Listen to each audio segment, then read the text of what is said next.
Welcome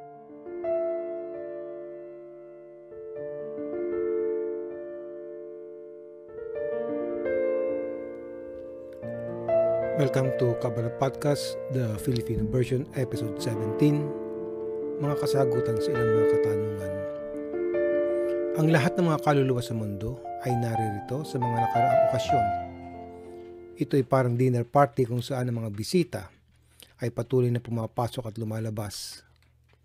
Ang bawat oras na bumalik sila, natutunan nila ang isang bagay, umalis, pagkatapos ay idadalhin ito sa susunod na pagtitipon. Nagaganapin sa isang bagong bahay o katawan.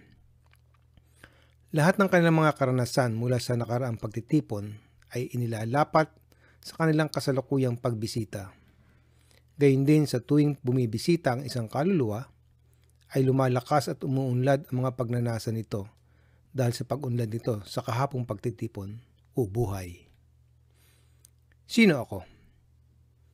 Isinulat ni Balusalam sa artikulong The Freedom na ang bawat isang henerasyon ay naglalaman ng parehong mga kaluluwa tulad ng nakaraang henerasyon, ngunit sa mga bagong katawan. Ang kaluluwa na nakadugtong sa iyong katawan ay maaaring nasa iba't ibang tao, ngunit walang paraan upang malaman dahil ang iyong kaluluwa ay nakatuon lamang sa kasalukuyan. Ang lahat ng iyong mga alaala ay konektado sa isa't isa. Lahat ng naranasan mo mananatili sa loob mo. Wala kailanman ay nawawala. Gayunpaman, hindi mo ito magagamit bilang isang filing cabinet at maglabas ng mga tiyak na kaisipan. Lumilitaw ang mga nakaraang alaala sa kanilang sarili ay upang maunawaan ang kasalukuyan. Lahat ng kaluluwa ay konektado sa loob ng karaniwang kaluluwa ng Adam Harishon. Dahil konektado sila, ibinabahagi ang mga alaala. Parang patak ng tubig sa isang balde, hindi pinanatili ng mga kaluluwa ang kanilang pagkakakilanlan sa lupa. Makikilala ba natin ang mga tao mula sa nakaraan? Oo, kaya nating makilala ayon sa mga kabalis. Ang mga kaluluwa ng mga tao ay bumabalik sa mundo. Nakikita ng mga kabalis ang parehong kaluluwa na muli nagkatawang tao kay Adan, Abraham, Moises, Rabbi Shimon, ang Ari, at Yehuda Ashlag. Lahat ng kabalis na manunulat. Ito ay na parang ang parehong kaluluwa ay sumasakop sa sarili sa isang kontemporaryong kabalis bawat isang panahon na lumilitaw sa ating mundo. Ito ay nagpapahintulot sa bawat henerasyon na makuha at malaman ang Kabbalah sa kakaibang paraan nito. Gayunpaman, si Balusalam ay hindi ipinanganak na may kaluluwa ng Ari. Siya ay pinanganak at nabuhay sa kanyang katawan tulad ng ginagawa ng lahat, kasama ang kanyang sariling espiritual na potensyal. Bilang karagdagan, bagaman natanggap niya ang potensyal, ang liwanag, ang kalidad ng pagkakaloob na tinatawag na Ari. Ito ay ang espiritual na person ng Ari.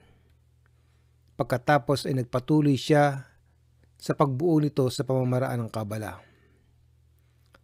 Maaari mo ring subukan ang lahat ng mga kaluluwa na sumali sa loob mo. Sa ganong estado, magkakaroon ka ng ibang mga kaluluwa lampas sa iyong sarili.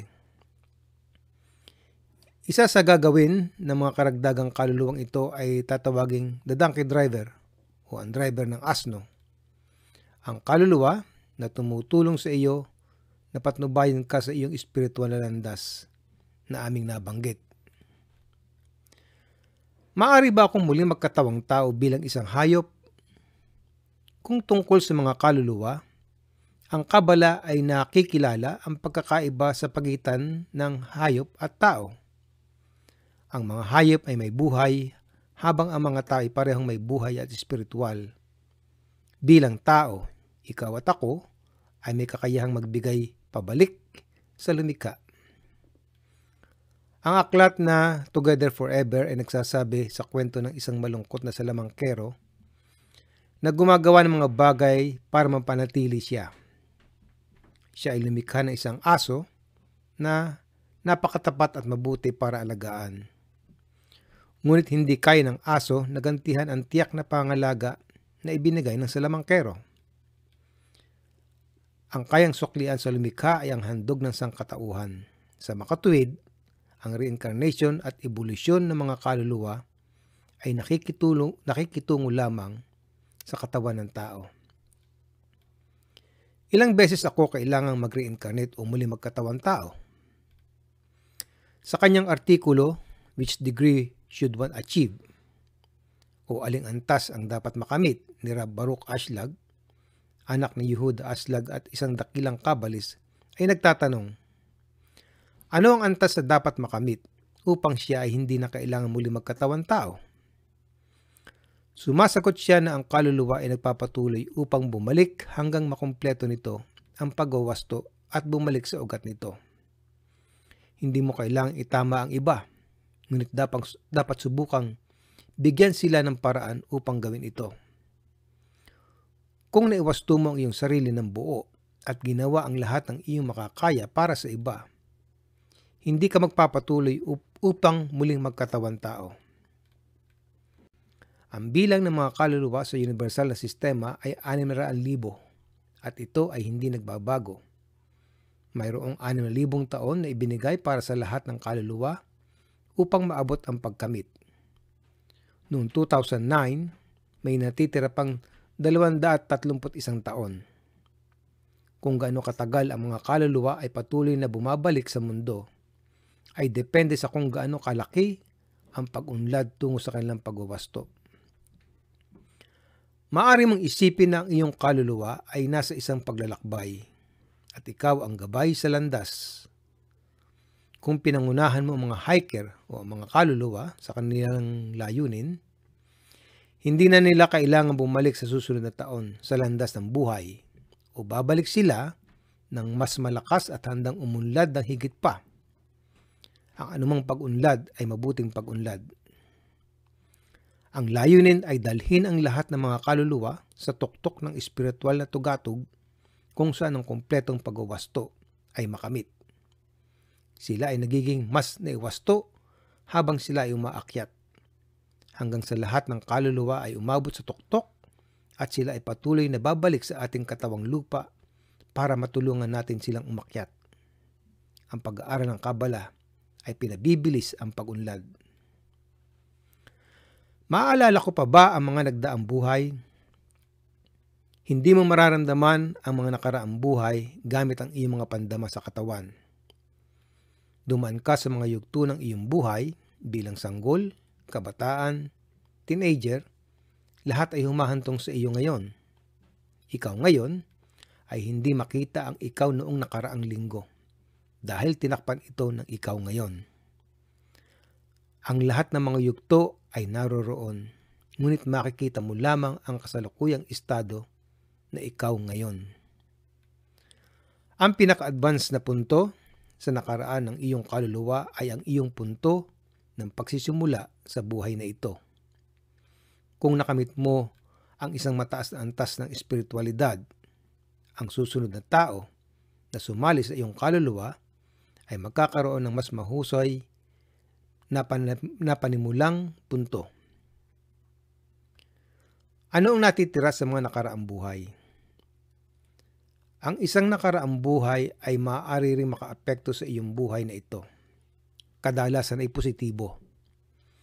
Sa pamamagitan ng umiiral na mayroon ng ilang pagwawasto. Ito ay dahil at sa bawat cycle ng buhay ay nararanasan natin ang paghihirap. Sa ganyan, tayo ay hindi naiiba sa iba pang nilikha. Ang paghihirap na ito ay humahantong sa espiritual na pag-unlad habang nagtatanong tayo at naghahanap ng pagbabago. Napapabilis natin ang pagwawasto sa pamamagitan ng pagsisikap na maging espiritual. Kapag ating ginawa, mararamdaman natin ang sakit ng may kamalayan at matutuklasan ang sanhi nito. Pagkatapos na magpasya tayong baguhin ang ating mga intensyon upang tanggalin ang sakit. Ganito ang nakaraan ay nakakaapekto sa kasalukuyan. Mahalaga ito dahil may pangangailangan na patuloy na i-renew ang mga link sa pagitan ng mga kaluluwa. Inaayos nito ang kanilang mga koneksyon sa lugar at gumagawa ang pagkakaisa ng lahat ng mga kaluluwa na maaari. Ito ay tinatawag na pagwawasto ng kolektibong kaluluwa. Paano ko maaapektuhan ang aking susunod na buhay? Ang mas malapit mo ang iyong kaluluwa sa lumikha sa buhay na ito. Ang mas maganda sa susunod, sa pagwawasto na iyong nakamit, ang iyong kaluluwa ay magiging mas malayo sa espiritual sa susunod na pagbisita nito. Ang pagiging malapit mo sa lumikha sa buhay na ito ay ginagawang mas madali ang paglalakbay sa pagbabalik ng iyong kaluluwa sa susunod na buhay dahil ang iyong kaluluwa ay nasa daan patungo sa kompletong pagwawasto. Ang mga tao ay nasa landas patungo sa pagwawasto alinman sa sinadya o sa paraan ng pasakit. Lahat ng nakuha mong mga katangian at kaalaman sa mundong ito ay lumilipas maliban sa pagbabago sa iyong kaluluwa. Para itong binhi na tutubo sa susunod na tag-ulan.